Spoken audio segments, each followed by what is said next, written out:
পল্লীগ্রাম টিভিতে অডিশন কিভাবে যাবে? পল্লীগ্রাম টিভির স্টুডিও কোথায়, ঠিকানা, কি নিয়ে যেতে হবে, কি নিয়ে যেতে হবে এই বিষয়ে এর আগে একটা ভিডিও আপলোড করে দিয়েছি। আর কি অডিশনে জিজ্ঞেস করে সেটাও আমার এর আগে ভিডিওতে আপলোড করে রেখেছি।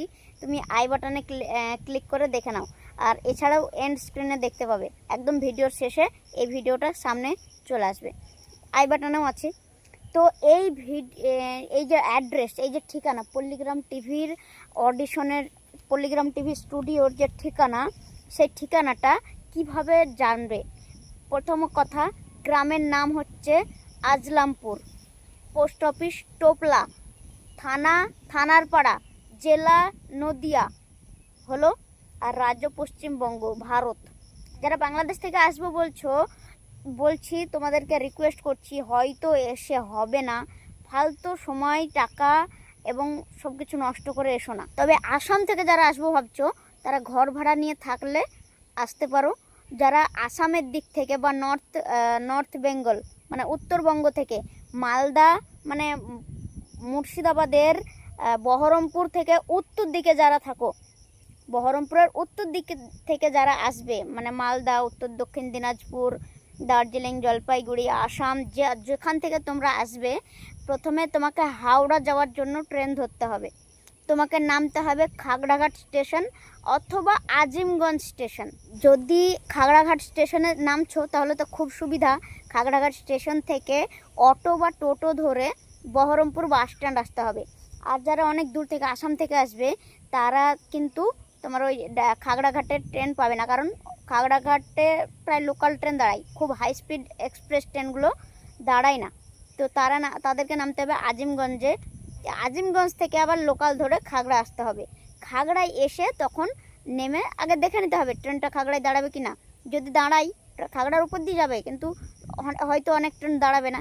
তো সেই যে ট্রেন দাঁড়াবে সেই ট্রেনে এসে তোমাকে বহরমপুরে ঢুকতে হবে, অটোতে বা টোটোতে খাগড়াঘাট স্টেশন থেকে আসতে হবে।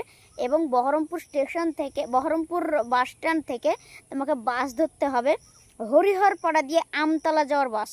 আমতলা যাওয়ার যে কোনো বাস পাওয়া যাবে, বেলডাঙ্গা দিয়ে হোক বা হরিহরপাড়া দিয়ে। হরিহরপাড়া দিয়ে তোমার একটু টাইমটা কম লাগবে, হরিহরপাড়া রুটের বাস ধরতে পারো। হরিহরপাড়া রুটের বাস ধরে নামতে হবে তোমাকে পাটিকাবাড়ি বলে একটা জায়গা আছে, সেই পাটিকাবাড়িতে নামতে হবে।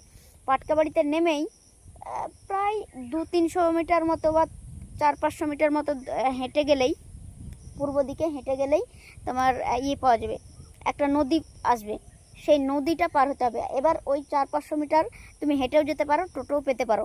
টোটো সবসময় পাওয়া যায় না, একজন 10 টাকা দিলেও নিয়ে যাবে না। তো সেই নদীর কাছে গিয়ে নদীটা পার হতে হবে, নদীটাই হয়তো 5 টাকা নিতে পারে। ওই পারে যাওয়ার পর আবার অটো বা টোটো ধরতে হবে তোমাদেরকে, সেখানে প্রায় 20 টাকা নেবে। সেখানে বলতে হবে যে আমি যাব শফিকদের স্টুডিও বা পল্লীগ্রাম টিভি স্টুডিও, পল্লীগ্রাম টিভি স্টুডিও বলতে হবে। এটা আগুন, টনি এদের নাম করলে সবাই চিনে যাবে, বুঝতে পারবে।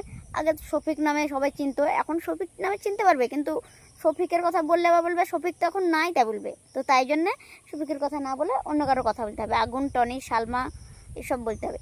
তো সেখানে একদম স্টুডিওর সামনে নামিয়ে দেবে। আর অনেক টোটো আছে, অটো আছে, স্টুডিওর সামনে দিয়ে যায় না, পাশের একটা বাইপাস রাস্তা দিয়ে চলে যায়। তো সেখানে নেমে গেলেও মানুষে বলে দেবে যে এই সামান্য একটু গেলে 300-400 মিটার গেলেই হেঁটে পাওয়া যাবে স্টুডিও, তো অনেকটাই দূর। আর যারা ভাবছো শিয়ালদার দিক থেকে আসবে বা তারপর কৃষ্ণনগরের দিক থেকে আসবে, পলাশী, দেবগ্রামের দিক থেকে আসবে, তারা এসে কিন্তু বেলডাঙাতে নামতে হবে। লালগোলা যাওয়ার গাড়ি বেলডাঙাতে নামতে হবে। বেলডাঙাতে নেমে বেলডাঙার হাই রোডে আসতে হবে। হাই রোড বলতে আমতলা রোডে, আমতলা ওখান থেকে পাওয়া যাবে রাস্তা স্টেশন থেকে। তো সেই আমতলা যাওয়ার গাড়ি, বাস ধরতে হবে। এবার সেই বাসে চেপে, কিন্তু টেকারে চাপা যাবে না, টেকারে চাপা যাবে না, বাসে চাপতে হবে। বাসে আমতলা যাওয়ার গাড়ি, টেকারে চাপলে আবার গাড়ি ধরতে হবে। তাই বাসে আমতলা যাওয়ার গাড়ি ধরে আমতলা পার করে পাটিকাবাড়িতে নামতে হবে।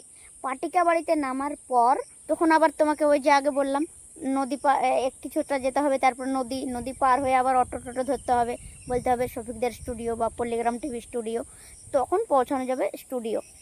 তো এই ভিডিওটা কেমন লাগলো, আরও কোনো কিছু জানার থাকলে, আর তোমরা যদি জানতে চাও আরও কিছু প্রশ্ন উত্তর সেটা কমেন্ট করো। আর এই ভিডিওটা কেমন লাগলো সেটাও কমেন্ট করো। একটা লাইক দিতে ভুলো না। ভালো লাগলে লাইক কমেন্ট শেয়ার সাবস্ক্রাইব করে দিও। বাই।